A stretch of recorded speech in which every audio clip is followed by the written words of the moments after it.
Russian forces have been trying and failing for more than a year to capture Kostiantynivka, a major obstacle between the Russian center group of forces and the free cities of Kramatorsk and Sloviansk in eastern Ukraine's Donetsk Oblast.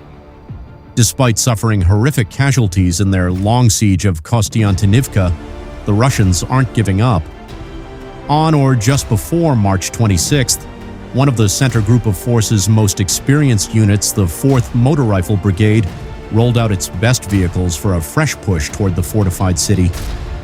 The Giga Turtle's return is part of a bigger shift. After a year of infantry-only assaults that cost Russia more than 418,000 casualties, Russian commanders are putting their troops back inside vehicles. The early results haven't been encouraging. A 54-vehicle assault near Lyman on March 19th ended in what one Ukrainian drone operator called a massacre. These giant, up-armored Giga Turtle tanks are the products of years of trial and error by Russian troops desperately innovating to protect their vehicles and themselves from Ukraine's first-person view drones. The Giga Turtles have proved they can absorb multiple FPV strikes. If there's a downside to the massive vehicles, it's their slow speed, just 10 kilometers per hour, according to one observer.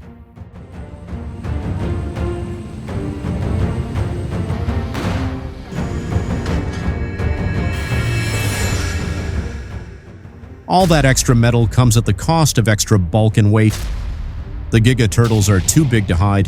They're too heavy to run. Their only protection is, luckily for their crews and passengers, also their best protection, their layers of armor. The 4th MRB takes a standard T-72B3M tank, adds a frame for drone-defeating metal plating and spines, installs floors under the plating to support infantry and hatches for the infantry to ingress and egress, and covers any gaps with dangling metal chains. Add a rear extension for extra infantry, frontal rollers to safely detonate mines, and top-mounted radio jammers for protection against wireless drones, and you've got potentially the biggest and toughest assault vehicles on either side of Russia's 50-month war in Ukraine. Too bad about the slow speed, of course. It prolongs a Giga Turtle's exposure to attacking drones.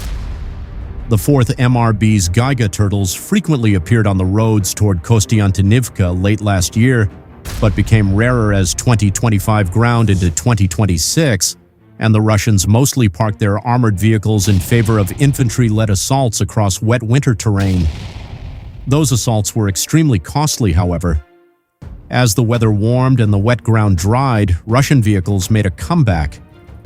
The return of the 4th MRB's Giga Turtles signals the remechanization of a temporarily demechanized force.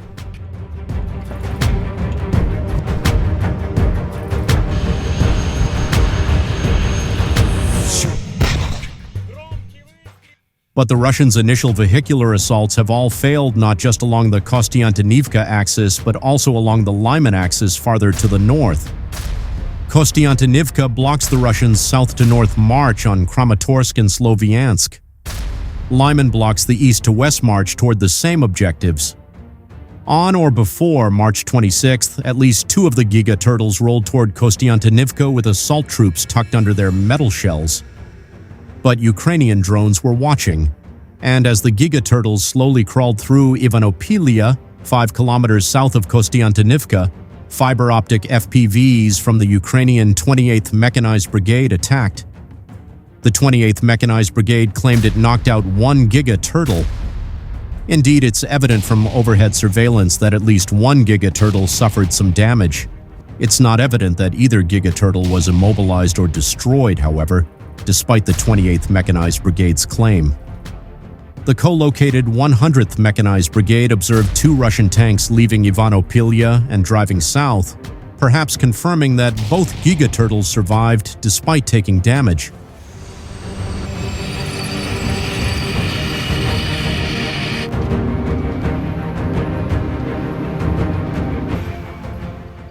Subsequent strikes on dismounted Russian infantry indicate the Giga Turtles may have succeeded in disembarking some of their passengers on the southern outskirts of Kostiantynivka.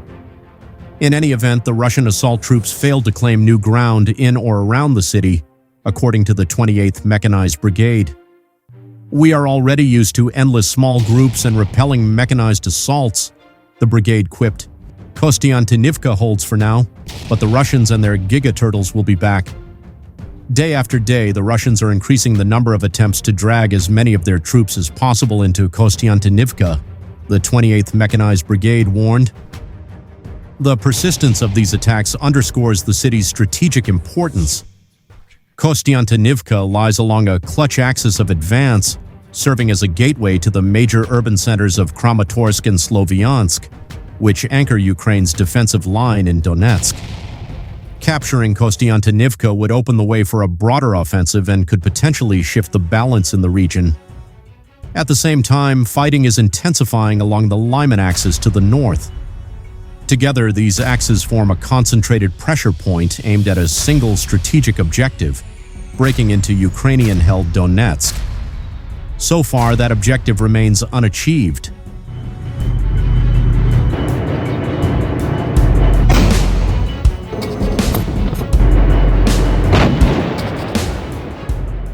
The fort Kostiantynivka offers a glimpse into the future of warfare. Traditional concepts armor, mobility, mass are being reshaped by inexpensive, widely available technologies like drones. In this environment, even the most heavily armored vehicle can become a target. Survival depends not just on protection, but on integration coordination between infantry, armor, electronic warfare, and aerial reconnaissance.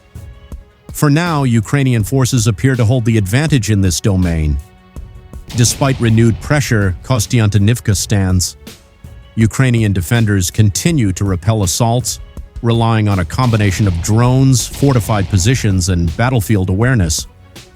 Russian forces, meanwhile, continue to push forward, absorbing losses in the hope of eventual progress. The return of the Giga Turtle tank signals that the is entering another Phase 1 where mechanized warfare returns, but under fundamentally different conditions than before. Whether this shift will change the outcome remains uncertain. What is clear is this: the battle for Kostiantynivka is far from over, and as long as it holds, the road to Kramatorsk and Sloviansk remains closed.